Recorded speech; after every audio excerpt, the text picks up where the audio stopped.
Minecraft viewers, this is Chaitali and I am back today with another episode of Minecraft.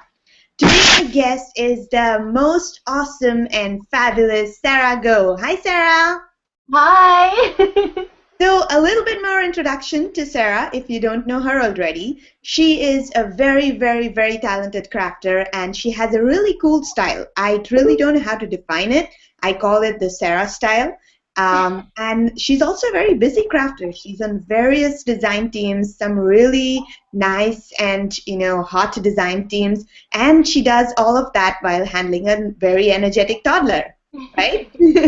I do. All right. So the very first question to you is, how did you get started in paper crafting? How did you get started on your journey? I think I've always sort of dabbled in a little bit of card making, and I had little supplies that I'd bought from a discount store and things like that, and nothing that big.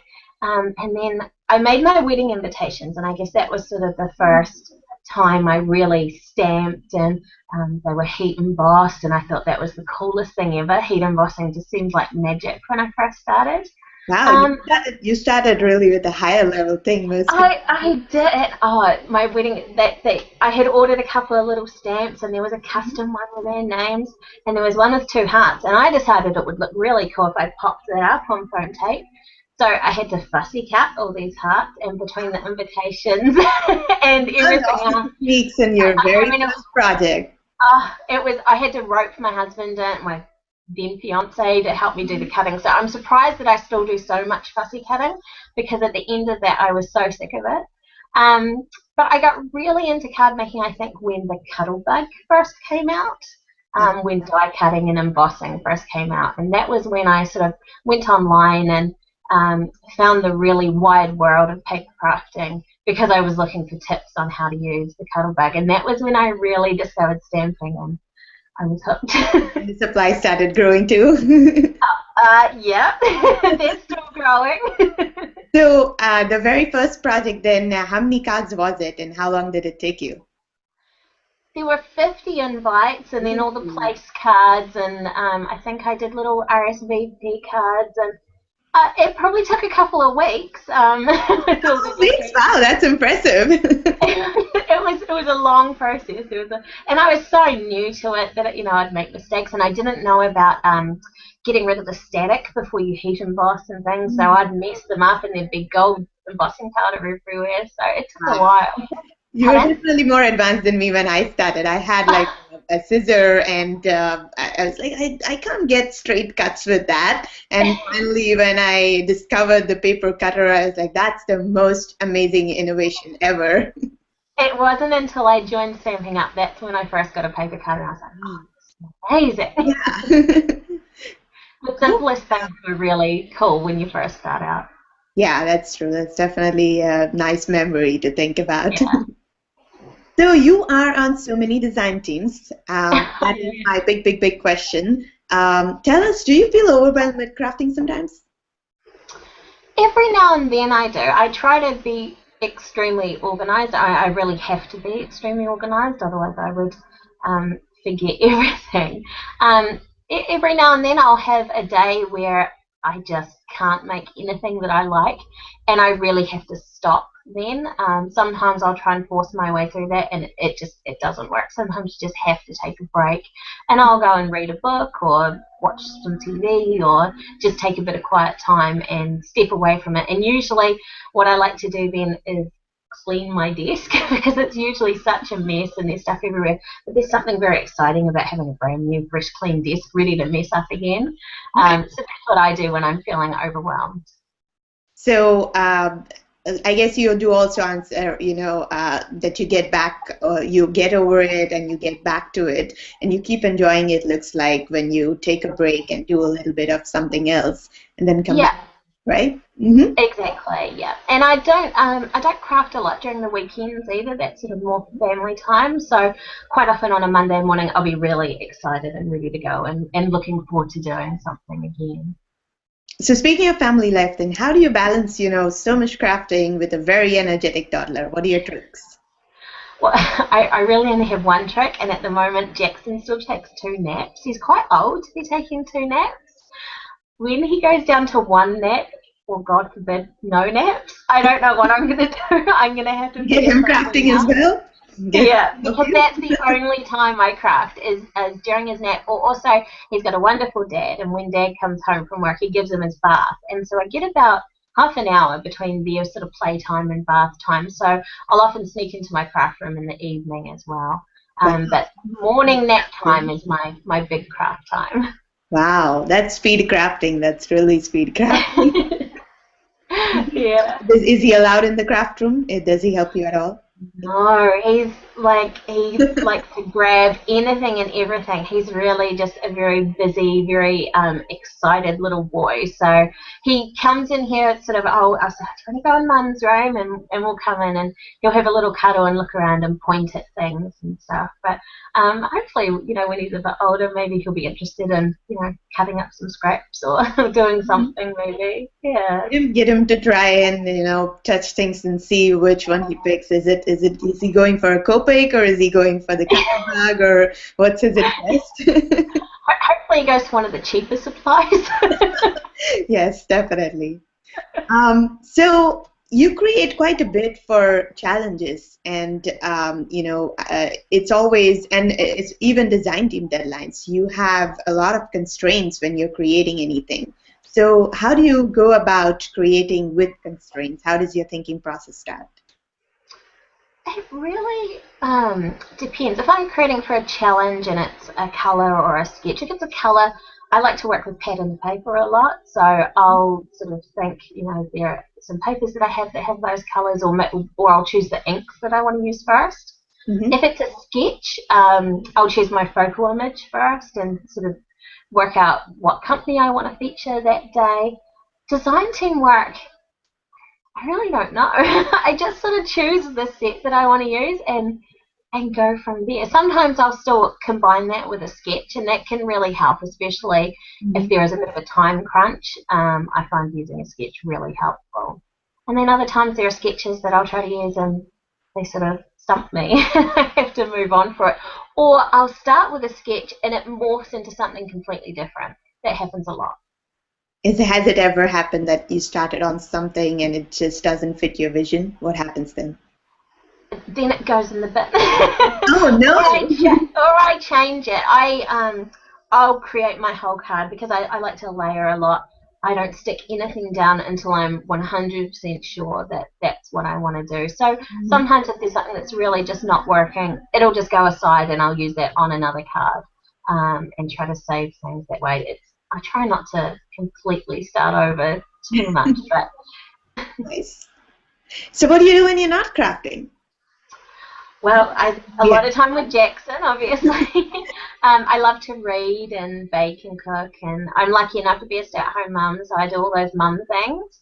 But yeah, I like to read a lot, and I do. Well, I say that I like to do a lot of other crafts at the moment. I really don't have much time, but in winter especially, I'll pick up crochet and things like that. And nice. do a few other things. Yeah. You said baking. What's your favorite dish? Oh goodness.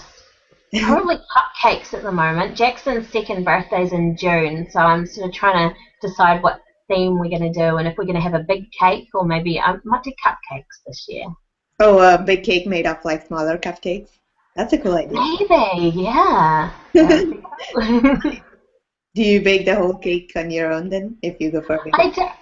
I do a little bit of cake decorate. That's one of the things I really like to do. I'm not that great at it. It's like a big god, right? You can do it. I like to do sort of big special birthday cakes. It's a lot of fun. So. Very nice. That's really cool. So I do definitely have a lot of random questions to ask you. Okay. One is that you use a lot of die cuts in your cards, and some of them are really intricate ones. What are your tricks to getting a really clean and nice die cut? And what machine do you have? Well, I have the Cuddle Bug, obviously. That's actually sitting in my cupboard in reserve because now I use my Big Shot. I do like the Big Shot a little bit more. And for intricate cuts especially, I just think it has a bit more pressure and it's a little easier. But I also use one of these guys, the sort of steel shim plate. So that really helps with those really, those like doilies and things like that where you've got lots of little pieces that'll help get those out. But it's funny because some dyes I find actually work better in the Cuttlebug. Some of them don't need quite as much pressure. So sometimes if it's really not working, I'll go to the other machine and try that. Oh, very interesting. So switching Yeah. machines and shims is a trick. And different cutting plates. So I have this one from Oh, nice. Lifestyle Crafts. And it's a little, oh, mine's getting a little worn, but it's a little bendy and it has a bit of give, and sometimes that works better than the plates that come with the big shot. So it's really just trial and error sometimes, but most things I can just run them through with that plate. And So most of the things are like the plates I have seen and the ones I have to are very rigid ones. They don't really move around. Okay, and this one because it is a little bit more flexible is useful. That's I think it's got a foam layer in it, so also, your dyes that emboss as well, it'll do all of those things in one swoop rather than having to go back over with like a rubber mat. So it's a bit of a time saver, which I'm always looking for. Very nice. That's very cool. Yeah. The other question is about coloring mediums. How many types of coloring mediums do you have, and which one's your favorite? Wow, I have almost all of them, I think. I probably have three favorites because I like them for different images and different uses. So I really love distress markers for watercoloring. I love Copics. They're quite expensive in New Zealand, so my collection's not as large as I would like. But I've just got the Prismacolor pencils, and I know everybody was really into those a few years ago, so I'm a bit late on the bandwagon. But I've been combining them with Copics, and I really like the results. They're really cool. But you didn't answer how many you have. Oh, goodness. Well, I have those main three, and those are the three I use the most. I do have some chalks, watercolor crayons. I've got some watercolor pencils somewhere. I've got those old Stampin' Up markers that I do use those for watercoloring sometimes. Oh, and sometimes I like to color just with ink pads. So I have a few. So that's a lot of coloring mediums. Very cool. A In bit the of a Copic collection, how many are in the Copic collection right now? Oh, goodness. In the sketch, I mean, there's something like 350, isn't there, I think? And I have all the Chow markers. They're cheaper in New Zealand, and then I have just a few sketch. So now we are at a really fun part of this interview. It's the rapid fire round. I'm going to ask you questions. The scary part. It's the scary part. I'm going to ask you questions. You will respond really fast. There's no time to think. Do you want to take a drink of water before going ahead? I do, yeah. All right. Let's do this. Okay. Current favorite crafting item? Vellum. Okay. Is this the one your husband spent a while finding for you? He did. He was so nice. I ran out and he went to the art supply store and he bought 2 weights, and one of them is really heavy weight. And actually, I've used it on my card that I'm going to share later. So nice. So he understands craft supplies. That's a really, really awesome husband to have. He's wonderful. Nice. So what's the worst crafting nightmare? Oh, goodness. Finishing a card and then dropping the sentiment on it. Or standing it crooked. I've done that a few times. Jackson getting hold of the card or something. I try and keep him away from it. Or sometimes he'll get food on me and I won't know, and that will sort of transfer places, so you've got to be careful. Uh-oh. All right. How many stamps do you own? Oh. I don't know. I don't know if I want to know. Hundreds. Okay. Hundreds. I'll take that. That's a good answer. Describe your style in 3 words. Oh. Layered. Eclectic. What was the second one? Eclectic. Okay. One more. Oh goodness, I don't know. Busy. Messy. Okay. Busy. Okay, busy. Okay. All right. We'll talk more about your style when we show our cards. But okay. Now the first word you think of when I say ink. Color. Stamp. Ink. Okay, baby. Baby, Yeah. love, Okay. Color. paper, Okay. Movie. almost famous. Oh, okay. That's All my right. favorite. Right. 3 poses for the camera. Okay. One,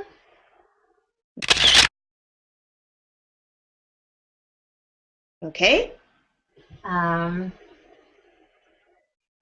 don't know. Two,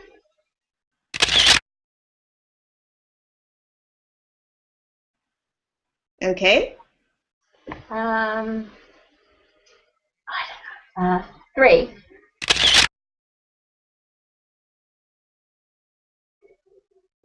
Okay. You gave away a card. No, that's not my. That's another card. It's just sitting there. All right, so now since this is Iron Craft and it's our time to get crafty together, we both use the same ingredients and we created cards with the same ingredients. Our ingredient today it was the reverse confetti Via Baresta set. I don't know if people can see the set here. Okay, this was the set that we used. Mine is all packaged up in nice stamp storage package. Mine is two. Awesome. I'm not so organized usually, but today I am. And so the card that we have is, are you ready? I am. Do we do them both at the same time? Yes. Three, Okay. 2, 1, ta-da! Ta-da! Oh, there we go. Nice. Oh, I love it. I love yours too. All right, Oh, you first. we're Tell me about your card. nice little flag sort of element. All right, tell me more about it. So it's layered as usual, and I've used a few reverse confetti die cuts. A little arrow is cut from glitter cardstock, and I don't know if it's going to show up very well, but the sentiment is stamped on the heavyweight vellum that my husband so nicely picked up for me. Here we go. Nice. We'll have better pictures of the card on the Handcraft blog as well.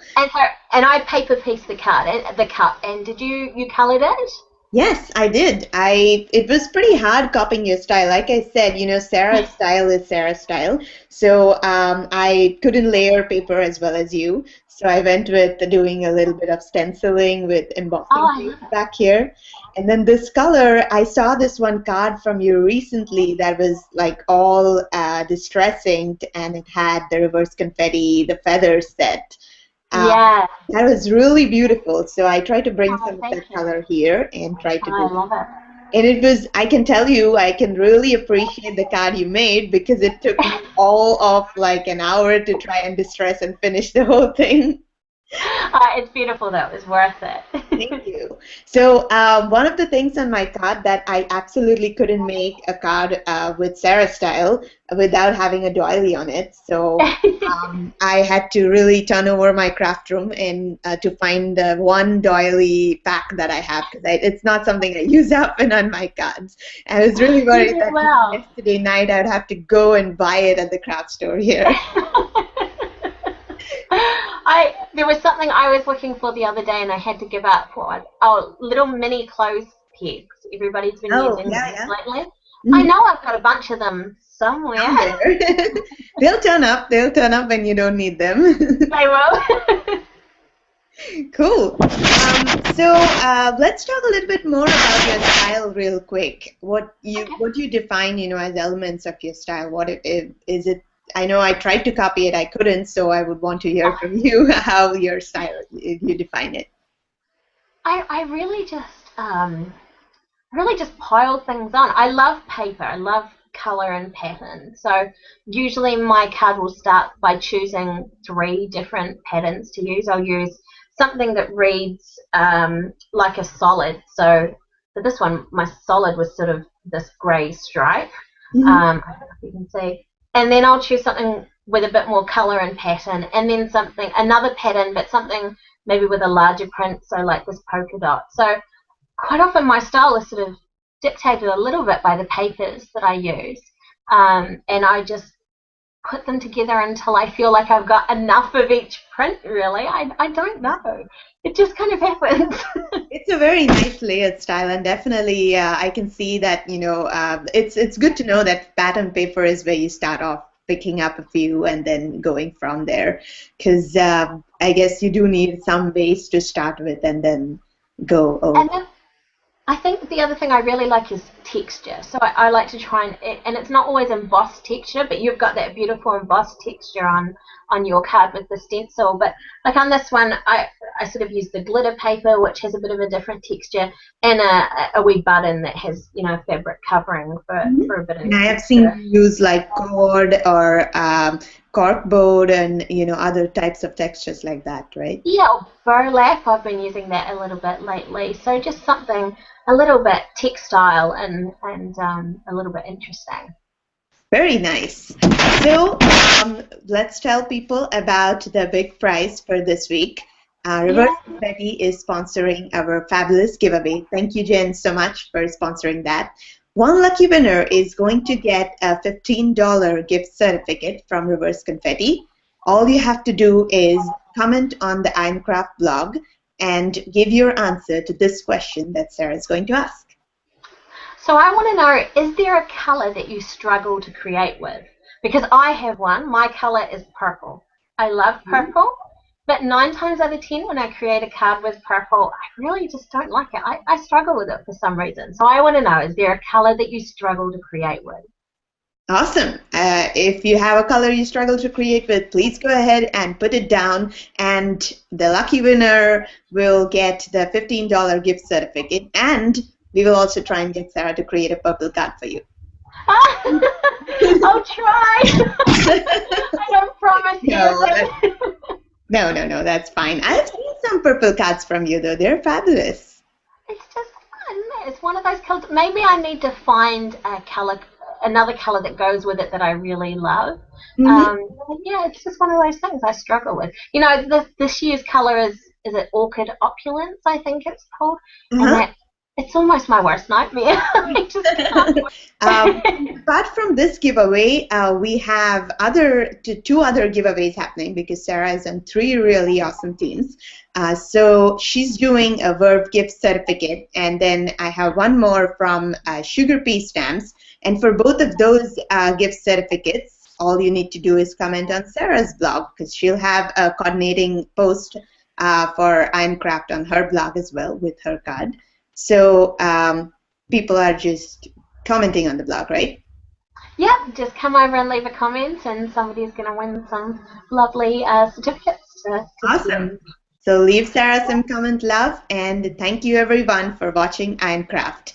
All right, Sarah, thank you so much for coming on Ironcraft as well. It was a pleasure to have you. And Ironcraft viewers, I will see you next time. Thank you. Bye. Bye.